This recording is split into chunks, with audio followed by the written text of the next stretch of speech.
They begin to search for something. This I has formed. It feels as totally separate. They are raised to think that they must achieve something, strive for something. They must please someone. They can be good or they can be bad.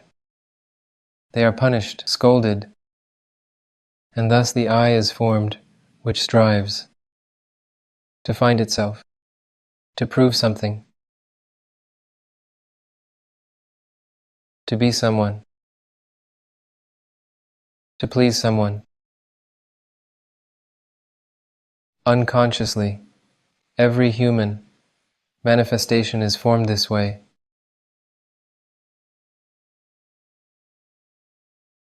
And each of them seeks themselves. And while they seek themselves, they are infinitely far away.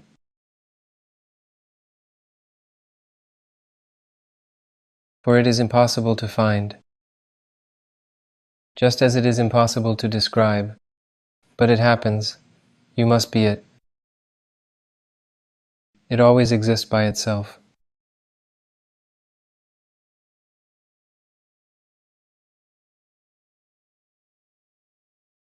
But they have a very strong habit to understand everything.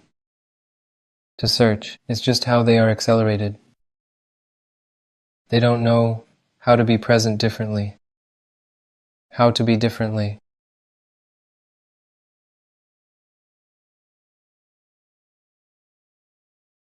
They weren't taught this form of presence.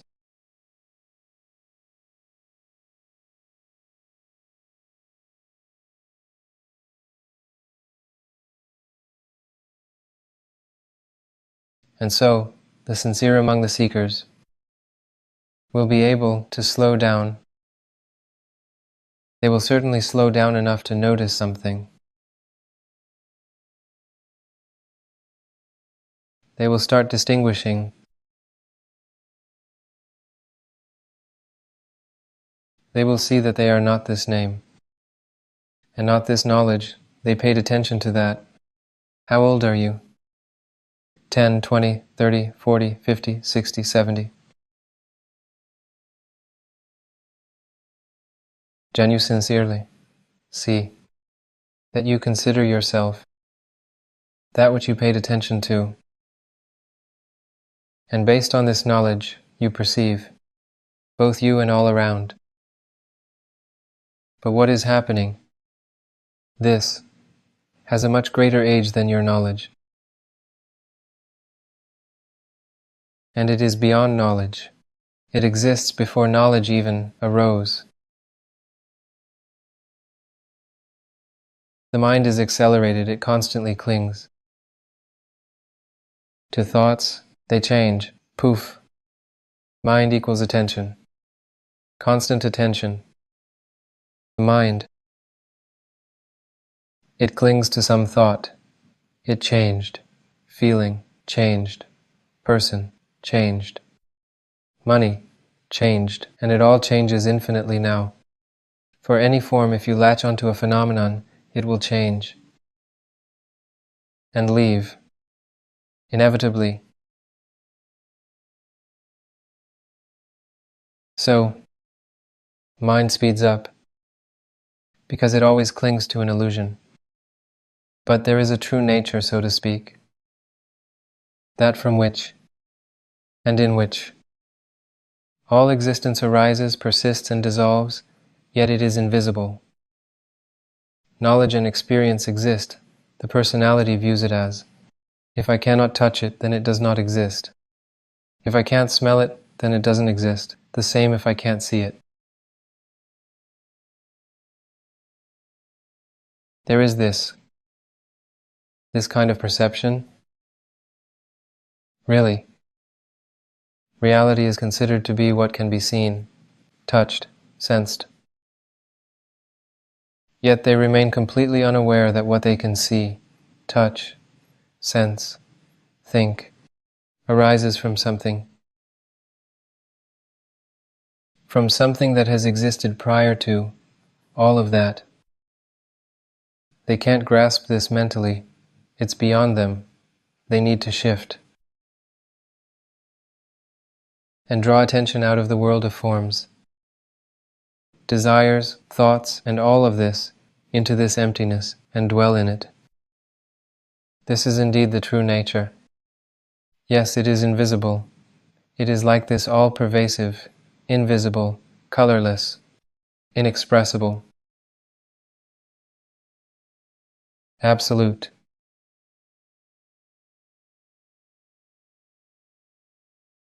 It exists before and exists during and after. It is always unchanging in every moment, and we need to consider this and admit that it really is so. They didn't teach to look there. They taught to think, to reason, to discuss, to build and cling to all of this. But no one can hold on to any thought. No one can hold on.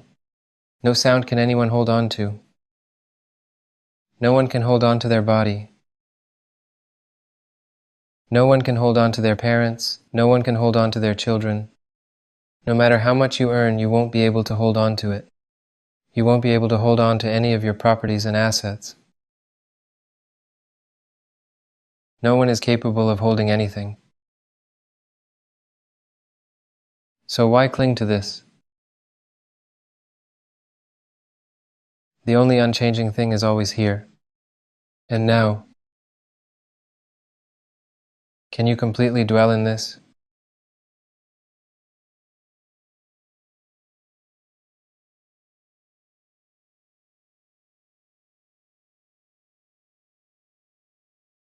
So,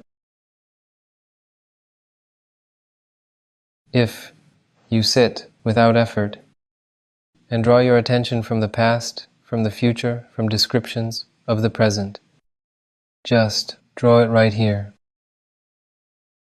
into this emptiness. Just place it here carefully.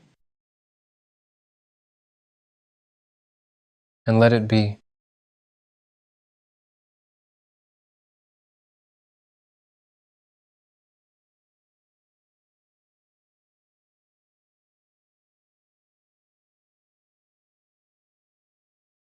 He can turn on to experience this moment.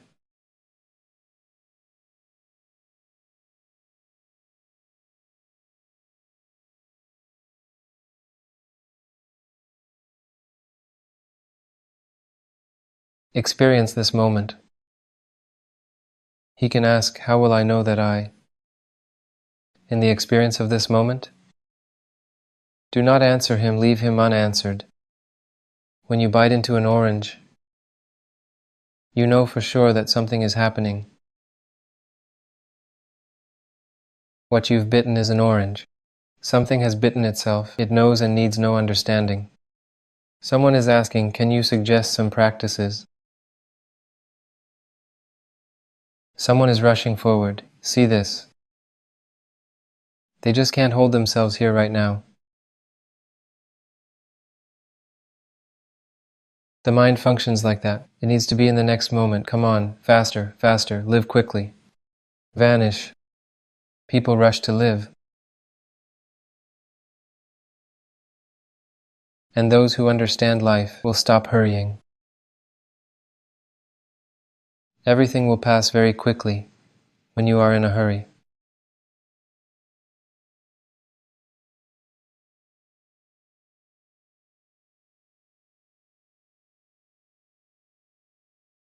Believe me, I will not forget anything that is needed. Exactly what should be is happening. Step into presence and observe these wishes. Try completely not to react to them. I would say, put all your effort into not reacting to the desire to ask for practices, to the desire to ask a question, to the desire to scratch. You must surpass all this. And you will see how inside you something strives to ask a question. Something reacts to some of my words in one way or another. Something wants to move, to scratch. You can't just stop it.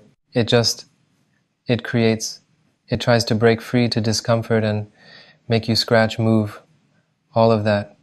You cannot just be calmly without effort. There is something with which you identify yourself, and it unwinds you.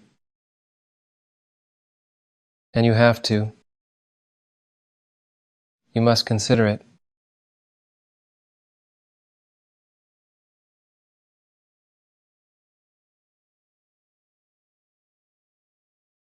Asking who I am.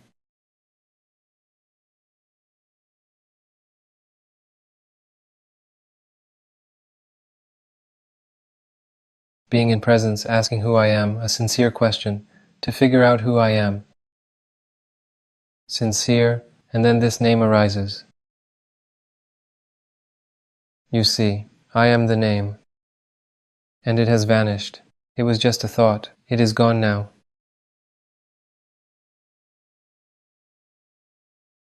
Then the next thought arises. You see, I am this thought.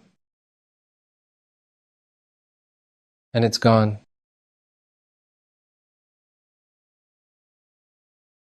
Consider. Why these thoughts come at all? Why exactly do these thoughts come? Look closely. You will see